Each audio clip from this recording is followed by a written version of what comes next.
Laurent, salut. Monsieur Julien Herr, Bonjour Laurent. Digimood, donc un nordiste expatrié dans le sud. Exactement. Ouais. Alors, tu commences à être de plus en plus connu maintenant. En plus, tu as sorti un livre. Je vais te poser des questions là-dessus dans 15 D'accord. minutes. Mais l'idée, c'est. Moi, mais c'est toujours. Pourquoi je fais ce podcast? C'est pour faire. Mon idée, c'est pas d'interviewer Olivier Andrieux ou Paul Sanchez ou machin. C'est des vrais mecs qui ont une vraie valeur, qui apportent quelque chose et de les faire connaître beaucoup plus à tout le monde, quoi. Et toi, t'es quand même un, comment je dire, discret à la base, mais tu t'es imposé petit à petit. T'es pas arrivé comme ça d'un grand bang en disant Effectivement. c'est moi la rockstar, quoi. Non. T'as été juste très discret, machin, mais bon, déjà, le beau gosse qui arrive, bien classe, tout ça, ouais, donc... bon, après, c'est loupé, parce que la communauté SEO, c'est que des mecs. Donc, Effectivement. je pense... non, t'es pas homosexuel, je le sais. Donc, bon, de ce côté-là, c'est loupé. Mais comment tu as... Déjà, avant Digimood, Mhm. qu'est-ce que c'était? Qui étais-tu, Julien Regard, avant Digimood? Moi, je te connais depuis Digimood, donc c'était quoi avant? Avant Digimood, c'était donc le Nord-Pas-de-Calais. Ouais. C'était une grande histoire avec les entreprises. C'était balayeur, casseur de verre, des choses comme ça. Mhm. Et donc j'ai eu un petit parcours assez rapide avant le web, complètement différent. Et après, je suis parti dans une agence. Et c'est où j'ai fait ta rencontre justement. Ouais. On tenait un blog à Equinox qui s'appelait ActuRef. Et en fait, c'est à ce moment-là où je t'ai connu parce que tu t'es chamboulé avec mes équipes. Et donc, Non, moi? Oui, tout à fait. J'ai dit, mais c'est qui ce SO Rockstar? Et là, on m'a dit, c'est Laurent Borelli. J'ai dit, ok, très bien, c'est qui ce Laurent Borelli? Et donc, après avoir analysé, j'ai dit, bon, on va jouer assez soft parce que je pense que ça peut partir assez loin. Et donc, au final, c'est comme ça que j'ai commencé à te connaître. Et après, je t'ai rencontré justement dans le sud. Parce qu'ensuite, après cette étape d'agence web, je suis parti en agence de référencement pure. Et après, je suis arrivé à CJS Med. Et CJS Med, on a créé Digimood quand je suis rentré associé. En fait. D'accord. Voilà, en grosso modo, le parcours. Et là, tu as fait un gros bang là, avec ce bouquin. Pareil, c'était toujours discret. Puis on était en after. Et tu dis, ouais, en fait, j'ai créé un bouquin, quoi. Tu vois, c'est vraiment genre. Et puis le bouquin, il est vraiment pas mal. J'adore. En fait, même je me suis approprié ton sous-titre. Ce que Google veut, c'est exactement ça, quoi. Et cette relation charnelle Google pour nous, c'est presque, enfin, un pote, relation amour-haine, je sais pas. C'est une ancienne copine, je sais pas comment tu décrirais, mais comment c'est venu cette histoire un peu organique d'écrire comme ça la relation du référenceur par rapport à Google En fait, le truc, c'est que j'ai rencontré justement un écrivain et moi, mon gros point faible, c'est l'écriture, justement. Et je me suis lancé ce défi. Je me suis dit, à Benjamin Chers, le co-auteur du livre, que j'ai formé à Quel référencement, justement. Et donc, à partir de là, je lui ai dit, écoute, je fais la trame, je fais tout ce qui est technique, ainsi de suite. Et on va essayer de faire un truc le plus simple possible pour démystifier le référencement naturel, pour que les jeunes entrepreneurs et les nouveaux entrepreneurs, au final, comprennent assez rapidement, on va dire en une journée, le référencement naturel. Après, ça, c'était assez compliqué à réaliser. C'est un livre de 200 pages, donc, et on a essayé d'être le plus simple possible avec des mots français. Ouais, mais plus que ça, c'est d'accord, t'as pas voulu, c'est pas une paraphrase du livre d'Andrieux ou autre, c'est très important ça, parce que 90% ou 99% du talent d'un SEO, c'est le spirit, c'est comment tu comprends quoi et comment filer à bouffer à Google, quoi. Qu'est-ce qu'il veut, ce putain de robot? Et c'est qu'un robot, donc c'est pas si compliqué que ça, c'est pas aussi subtil qu'un humain qui peut avoir une humeur, etc. Et non, j'adore ton approche. Et puis en plus, page 196 ou un truc comme ça, il y a un mec vachement bien qui raconte des trucs pas trop cons, quoi. Sur un Laurent Borelli, c'est ça? Voilà. Et non, mais en plus c'est ça, c'était intéressant d'inclure des avis d'autres personnes. Mais en tout cas, chapeau pour l'approche parce que tu m'as vraiment épaté. Et puis encore une fois, c'est le mec, voilà. qui arrive et te dit, au fait, je suis en train d'écrire un bouquin, quoi. Exactement. Presque donc, à demi-mot. oui, tout à fait. On n'a Et pas. t'as explosé les ventes en plus, c'est Oui, ça le truc. effectivement, on a fait un gros carton en fait sur les ventes. Ouais. Ça continue sur l'année. Et là, justement, il y a une nouvelle aussi interview qui va sortir sur Oxeox avec Aurélien Bardon, justement avec le livre aussi de Lionel Miraton de chez Yuda. Donc en fait, il va y avoir une double interview assez sympathique prochainement dans le blog. Non, mais c'est ça qui est génial, c'est que Julien, il arrive tout discret, machin, il sort son bouquin et en fait, il fait péter les ventes. et puis C'est un titre assez accrocheur en fait. Oui, mais aussi, ça va très vite. Le pouvoir du bouche à oreille et de la recommandation, c'est t'en as un qui lit le bouquin et qui va forcément le recommander parce que c'est bien beau la Bible du référencement de 600 pages ou plus, mais quand tu conseilles ça à quelqu'un qui démarre, honnêtement... Au bout de 200 pages, tu arrêtes. Voilà. et toi, tu as dit quelle serait l'approche que je voudrais faire si moi je voulais apprendre là aujourd'hui. Qu'est-ce qui serait le plus important? Par quel bout le prendre ce métier? Alors, il y a quelques années, le métier de référencement, justement, il était assez facile par rapport à aujourd'hui. Avant, on mettait à peu près 1 mois à 2 mois pour faire une formation, au final, un référenceur. Aujourd'hui, c'est plus autour de 12 mois. De ce fait-là, l'objectif, c'était vraiment apporter un nouveau livre, un nouveau point de vue sur 200 pages pour gagner justement quelques mois, pour ensuite pouvoir aller beaucoup plus loin dans la formation. C'est vraiment ce but-là aussi. Et je dis toujours, il faut savoir se poser les bonnes questions avant d'essayer de trouver les réponses toutes faites. Et c'est un petit peu ce que fait ton livre, c'est-à-dire il arrive à se poser les bonnes questions, qui est vraiment, si vous voulez être un bon référenceur, c'est le secret, c'est arriver à se poser les bonnes questions, et après c'est qu'une question souvent d'instinct qui va... je veux dire, je sais pas pour toi, mais moi mes tests SEO aujourd'hui ne font que valider ce que je pensais avant. Effectivement, ça reste un moteur de recherche, c'est un robot, donc au final c'est... ça n'empêche pas de la frustration et qu'on n'arrive pas toujours à nos objectifs, mais c'est qu'un robot, quoi. C'est qu'un robot et au final le cœur restera le même sur le long terme.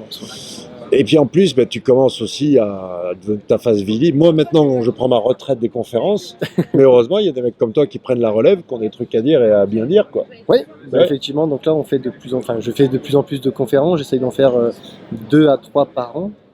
Après, sur des sujets assez précis et essayer de contourner. Donc là, par exemple, à Que du Web, je fais le SEO à l'international, mais d'un autre angle. C'est-à-dire que là, on va aller chercher complètement le référencement naturel dans le pays, en France, pour les étrangers. C'est-à-dire qu'au lieu d'aller les choper directement à l'étranger, donc en amont, on va les prendre directement sur le territoire français. Ça, c'est du ciblage de ce qu'en RF international, soit tu cibles un pays, une langue, ou effectivement une niche, un marché à l'intérieur d'un pays. Là, c'est le PTM, c'est le Paris Tourism Market. Et ça, c'est aussi une nouvelle facette de toi. C'est-à-dire, avant, c'était Digimood, et aujourd'hui, il y a quand même une marque qui se construit autour de toi, de ta personne. Oui, donc là, aujourd'hui, on a beaucoup évolué en termes de... Le service SEO a beaucoup évolué autour de moi. Julien Regard, au final, commence à devenir plus une marque que Digimood. Et c'est un petit peu c'est un petit peu aussi le problème des boîtes, quand même. Donc là, il faut réussir à dire que Julien Regard, c'est Digimood, et c'est pas parce que c'est... je sais pas comment dire ça. Ouais, mais je connais ton modèle, c'est-à-dire que maintenant, c'est Julien Regard qui se vend. C'est toi qui se vend, mais c'est pas toi qui peux faire tout le boulot derrière, quoi. Voilà, c'est exactement le problème. Et le problème de ça, c'est que les clients veulent absolument travailler avec Julien Regard et pas forcément avec Digimood. Donc, des fois, après, je me dis, c'est la même chose, puisqu'au final, on a les mêmes process. Mon équipe, elle est très très performante. Donc, bon, après, c'est le nom, c'est la marque, donc il faut essayer de travailler sur ça. Moi, je serai tes associés, je te ferai un gros chèque où j'augmenterai tes parts pour être sûr que tu t'en vas pas. Et ça, c'est que mon conseil perso, hein. Oui, ça, c'est de longues discussions chaque mois. Non, mais enfin, bon, on plaisante comme ça, mais c'est toujours la dualité et c'est pas que Digimood, c'est à chaque fois, c'est Olivier de Ségonzac, Raisonnéo, c'est toujours, à partir d'un certain moment, comment ça se passe quand celui qui représente la boîte dépasse la stature de la boîte, finalement, quoi. C'est compliqué à gérer. Mais en tout cas, moi, je suis content que tu aies enfin décidé, même si tu étais encore timide, et j'ai toujours cette image là, dans l'after, machin, on était à moitié fracassés. En fait, les gars, je fais un bouquin là. Oui, puis au final, je pensais pas qu'il allait cartonner aussi vite et aussi rapidement. Au voilà, final, ouais, j'ai appris ouais. par Amazon, le jour de sa sortie à 11 heures, indisponible. Il y en avait plus, moi j'ai mis 3 mois à le recevoir. Moi j'ai reçu aussi, j'en ai eu en double, Oui, puisque puisque j'ai eu un gratos, mais je tiens un point d'honneur à contribuer, et je fais tout le temps ça. Les outils, même si on fait une licence, j'ai acheté la licence avant, etc. etc. d'accord. Et ouais, j'ai mis une éternité à le recevoir. Mais bon, j'habite en Andorre, donc c'est un petit peu en plus. Oui, je pense qu'il y a eu beaucoup de conflits avec la Poste ou Colissimo, je ne sais pas ce qui s'est passé, c'était très long. En tout cas, chapeau avec ça, mais c'est vrai que tu es à l'antithèse de moi qui vais dire je vais écrire un bouquin un jour et vous allez voir, ça va être la meilleure vente et ça, ça va être le meilleur bouquin, mais il est que dans ma tête. D'accord, tu comptes écrire un livre donc? Pour être honnête avec toi, il y a un éditeur qui m'avait contacté en 2007 ou 2008 pour écrire un bouquin et il attend toujours le manuscrit. C'est pour ça qu'il faut toujours se mettre une petite date en fait. Voilà, mais c'est le problème des entrepreneurs, si tu ne fais pas une échéance, si tu ne mets pas une deadline, il y a toujours un truc. Bon, sinon là, on est à Genève. Oui. Qu'est-ce que tu as pensé de l'événement là? Magnifique. Donc là, justement, je sors du Czech Event qui était très bien organisé également. Le Czech Event, il manque ce petit côté. On est passé de Marseille à Aix. C'est dommage, je préférais que l'année prochaine, pour 2017, ça soit Aix et ça revienne à Marseille assez rapidement. Et du coup, 2 jours après, je me retrouve ici à Genève. Cet événement est très très bien organisé. J'ai bien aimé également le buffet. Donc en fait, au lieu d'avoir des petits sandwichs, on a vraiment un repas, un dessert et des conférences de qualité et surtout une seule et même salle en fait, qui regroupe l'ensemble du monde. Le gars du Nord-Pas-de-Calais est quand même vachement marseillais parce que si vous n'êtes pas au courant de la dualité Marseille-Aix, alors ok, le lieu était pas aussi bien que l'an dernier, ok, tout ce que tu veux, mais bon, j'irai pas jusque la mauvaise foi du Marseillais à dire que c'était complètement raté et tout ça. Non, non, c'était quand même très bien. C'était très bien, mais c'est vrai que le lieu était gigantesque. Mais le pharo. Et le pharo, bien sûr, c'était magique. Et puis, ce qu'il y a là ici, c'est que voilà, il y a un jardin, tout le monde est là, il y a la proximité, alors que dans cette espèce de gigantisme du théâtre de je sais pas quoi de Provence, là, à Aix, c'était complètement. Il y avait pas ce côté. Les gens ne pouvaient pas discuter au final. Il y avait des salles à droite, à gauche, des sponsors en bas, c'était assez compliqué. Ouais, mais bon, ça, Hervé, je crois qu'il l'a compris. Il a admis que il s'était un peu vautré sur la fluidité, comment ils avaient imaginé. Mais c'est compliqué. Tu arrives dans un lieu, tu dois te l'approprier, tu dois calculer. Ok, on va mettre les stands là, on va mettre le bar là, machin de ça. Et ouais, là, c'était pas tout à fait ça. Mais bon, écoute, c'était ça. Mais ouais, là, il y a une leçon d'organisation quand même. Ouais, les Suisses, quand l'heure c'est l'heure, et puis ça déboîte. Et par contre, il va falloir qu'ils trouvent une salle plus grande pour l'an prochain, quoi. Oui, parce qu'en fait, il n'y a pas de place. Voilà, on ne peut pas s'asseoir, effectivement. Donc là, c'est assez compliqué. Si les Suisses peuvent s'asseoir parce qu'ils arrivent à l'heure, mais si tu es français et que tu arrives 2 minutes après, il n'y a plus de place, quoi. Ouais, c'est ça, c'est exactement ça en plus. Le problème, après, peut-être que l'année prochaine, le Performance Web, ça sera un peu plus gros et donc peut-être étalé sur 2 jours ou alors faire cette même journée sur 2 salles différentes à voir. Et tu fais Deauville aussi après? Deauville, effectivement. Donc là, on va faire le même parcours, quoi. Alors moi, ça m'a cramé, j'arrête, quoi. Toi, non, t'as encore la patate et tout, t'en veux encore plus, quoi. Mais trois conférences dans le mois, tu te rends compte, la folie, quoi. Là, c'est assez compliqué, mais c'est très bien parce qu'au final, ça permet aussi de découvrir des pays, des endroits et rencontrer beaucoup de monde en fait qu'on ne connaît pas forcément. C'est la base, c'est ça, c'est les échanges. Hein. Et c'est pour ça aussi que j'arrête, parce que la conférence, moi, me bouffe la journée, que ce soit même la 250e fois que je parle de cocon antique, avant la conférence et après, il y a une espèce de truc qui fait que tu n'es pas dispo, tu n'es pas là à 100%, alors que,